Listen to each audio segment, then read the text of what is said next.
Hi everybody, how you doing there? This is Lawrence from Round the Bend TV, and this is Pick Our Brains. So it's Pick My Brains. Sally's not here today, and we're talking today. The topic is the infamous penny black. I have one here that I turned into a badge, okay, so you can get to look at it. The penny black was the brainchild of Rowland Hill in the 1840s. He changed the whole world with his penny post system. So you could send a letter anywhere in England at any weight for 1 penny, which was really good. It helped the poor people a lot.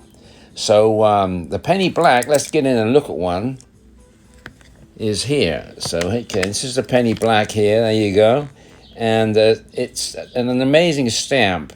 It's only was printed for 9 months, from May until February.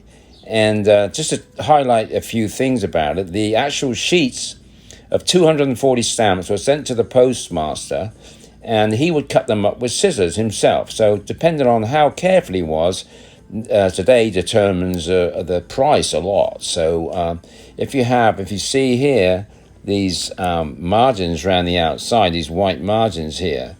So if you get one with 4 margins, like this one, this is my best stamp, that commands a better price with a faint postmark on there as well. So this is a Maltese cross on here. Now, the thing what happened with these stamps is to stop forgery. They had letters in the corners, and so the top left stamp of the sheet of 240 would be AA, and the next one would be AB, AC, etc.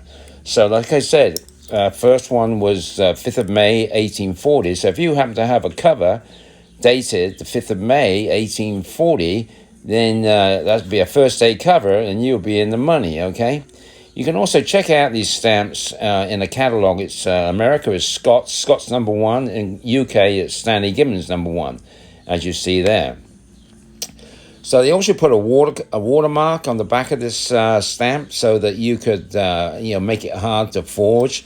And the engineering, the way that they designed all these lines and all this stuff makes it hard to counterfeit.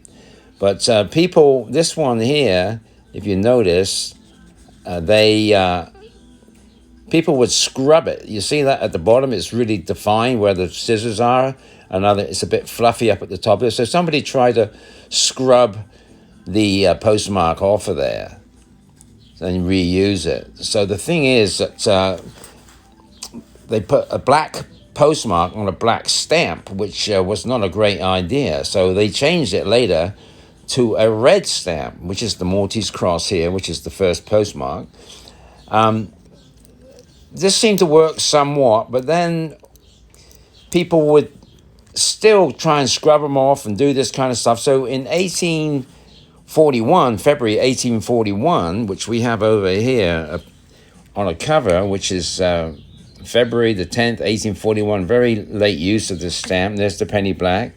They changed the whole system to a red stamp. So it's a penny red instead of a penny black. Exactly the same as the penny black, all printed the same way. And at the same time with the penny black, they made a tuppenny blue, which is here. This one here is a very nice stamp. Same design, but in blue. So what happened was, when they changed the penny blacks to red here, they added these white lines into the tuppenny blue. So that's the only difference that they made. Hopefully they thought that they would show up the postmark a little better. Now, the other thing that happened was that these stamps had to be cancelled, and the postmaster himself would use the Maltese cross, which was the first postmark used in 1840, and it would be black on black, like I said. So they changed it to the red, and then later, here's the Maltese cross on a red stamp here. So the postmaster would cut these into cork and make his own stamp. So every post office had a different Maltese cross. So people collect these. This one's a really fancy one made by the postmaster. This stamp also is different because it has blue coming through the paper. It's called an ivory head, and I think it's something to do with the chemicals in the stamp, okay? So that's basically the story of the penny black. First adhesive stamp used in the public postal service, and later in the rest of the world started using them. Later in 1850, then perforations came into act, and they would use, like there, they would put the perforations on, and there's all different things that they changed the watermarks, they changed this, they changed that. But the standard penny black is there. There it is. That's my best one. So hope you enjoyed that. Telling you the story about it. And later, Sir Rowland Hill was knighted for his achievements. So it's Sir Rowland Hill. Okay, there you go. Keep them rolling, Roland.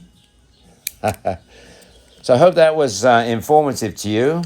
Look out for these penny black stamps. There was nearly 70 million printed. There's like 7 million left in circulation. You can pick them up from 25 to 50 bucks. A really nice one, the four corner one that I show you, full margin one, it's probably going to have to cost you 200 bucks, something like that, okay? So watch out for the tuppenny one, like I showed you over there, because some dealers, they don't realize about the white line. So I picked this one up for 10 bucks and it's worth about 400. So keep a lookout, okay? There you go, the penny black, yay!